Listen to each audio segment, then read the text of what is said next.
So this is going to be a review of Obi-Wan Kenobi, the limited series on Disney+.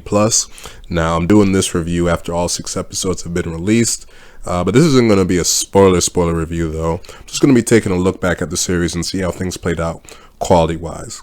I'm also getting over COVID voice right now, so if it sounds like I'm struggling, well, it's because I am. So when Disney bought Star Wars in 2012 and all the potential projects got listed out there, one of the most desirable out there was to do an Obi-Wan Kenobi movie taking place between Revenge of the Sith and A New Hope, with Ian McGregor coming back as Obi-Wan Kenobi. Now, eventually that got sort of spinned into doing a TV series, and that gave people even more excited. And how could you not get excited, of course, with McGregor coming back as Obi-Wan and all the sort of stories there were to tell in between Revenge of the Sith and A New Hope? It was impossible not to get excited. But my excitement was kind of contained, just because for every Mandalorian that there's been out there, there's also been a Book of Boba Fett, which I never did a full review of that when it came out, but had I done one, yikes, I would not have had kind things to say about that series, that's for sure. So this series sees Obi-Wan 10 years after Revenge of the Sith, living out his sort of a nomad life out there in Tatooine looking after Luke, where he gets thrust into another adventure when a little Princess Leia gets kidnapped and he has to go on sort of a mission to sort of bring her back to Alderaan.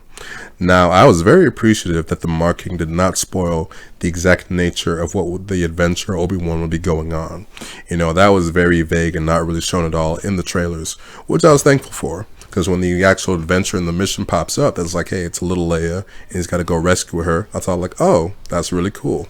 When it comes to having a younger Leia, the sort of cool thing about that is the extra level of intrigue it brings, and obviously seeing Leia at a younger age, and also the understanding of, wow, this is why she trusted Kenobi above all others in the original Star Wars. So that was very cool additional context added right there. And like I said, seeing a younger Leia was a nice touch, seeing that. Now, I always appreciate that kind of storytelling when done right, and it was done satisfyingly so here, seeing the relationship between Kenobi and little Leia develop, and like I said, that additional context and understanding why things were the way they were in the original Star Wars. This would also be a good time to mention that McGregor is still great as Obi-Wan. You know, that's a reason why fans wanted him back for so long. And he definitely gave him the Obi-Wan they would have wanted to see after all this time. And he plays it perfectly in terms of an Obi-Wan that's, about a decade after the events of Revenge of the Sith. Now, like any Star Wars story, the real meat and potatoes of the story comes down to the opposition that your heroes face. In this case, you got the Empire, given that this obviously takes place in between Revenge of the Sith and A New Hope. And with the Empire, you get the two primary forms being Vader and his Grand Inquisitors. I'll talk about Vader first. Vader's story plays off, obviously, the expected rage that the character feels following the events of Revenge of the Sith. You know, and all that sort of hate he's built up towards Obi-Wan. The show plays more towards the sort of rage that you would have seen from Obi-Wan or Darth Vader following the Revenge of the Sith.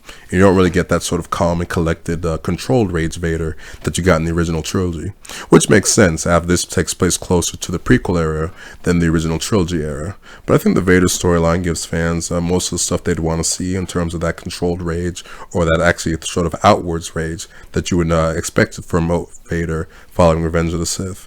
Now, when it comes to this story of Vader's story, you know, highly publicized also, besides McGregor returning, was Hayden Christensen coming back and touting, and that being celebrated by a whole lot of fans finally seeing him back after all these years.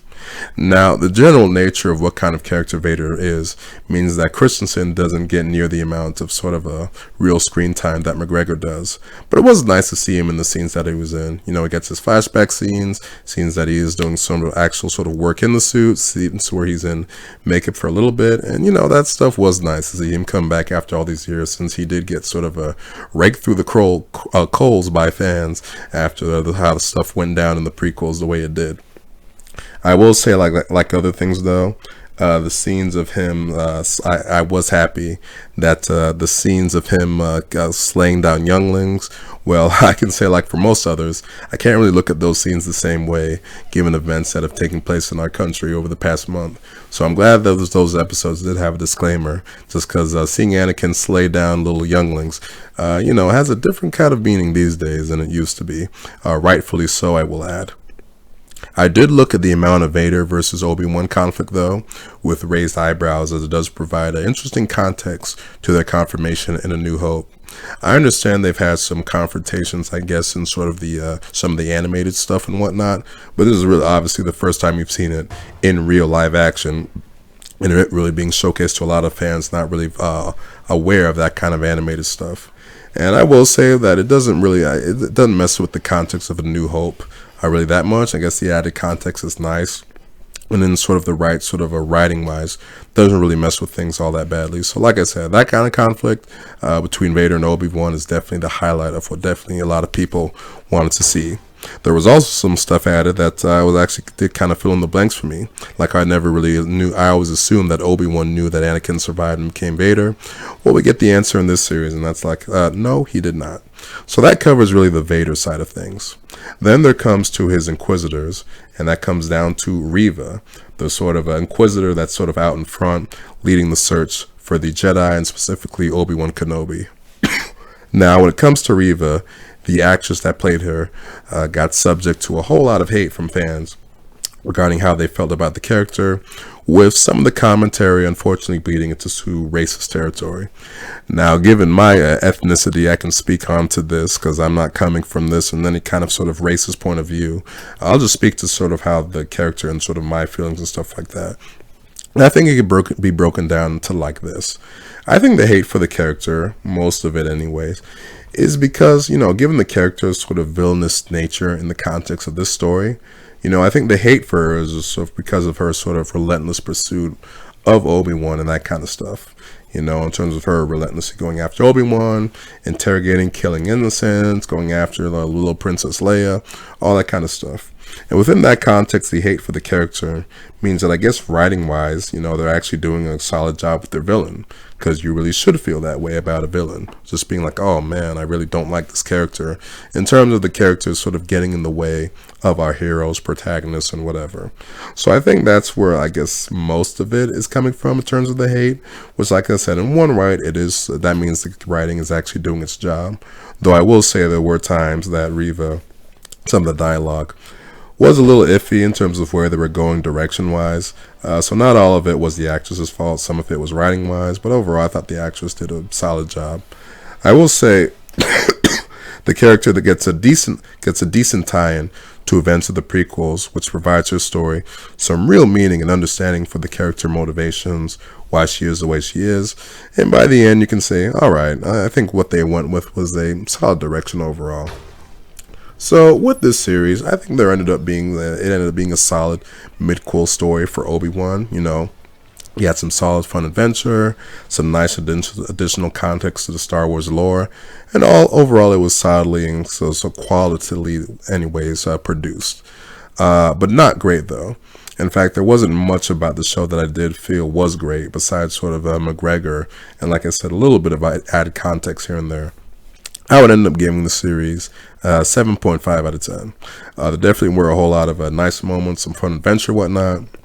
But there isn't really anything I can point to the series and say that was great. Maybe nothing besides for the Vader stuff. The Vader stuff was on the great side. And I guess little Leia, she was great also. What was great is how even though she's obviously really young here, she showcased that same sort of spunk and attitude that Leia had in A New Hope. So it ties in nicely that way. Besides that though, fun series, but not a great one. I don't think it's there with like Mandalorian Season 2, which to me is like a 9.5 out of 10. But thankfully, this was obviously no Book of Boba Fett quality-wise. Like I said, this was a fun adventure that I think would give most of the people that have wanted to see this sort of Obi-Wan series, like I said, originally it was supposed to be a movie, now a series, gave people most of what they would want to see. And surprisingly, there's room enough to do, I guess, another Season 2 if they really wanted to. Although, like I said, too much context could interfere with how people see the story in terms of the original trilogy following the events of whatever series would come after this. So that'll do it for this review, my review of Obi-Wan Kenobi. Thank you for suffering through my COVID voice. I definitely don't feel great right now, but I had to get this video done eventually. So thank you for suffering through that. If you made it to the end of this video, thank you for watching.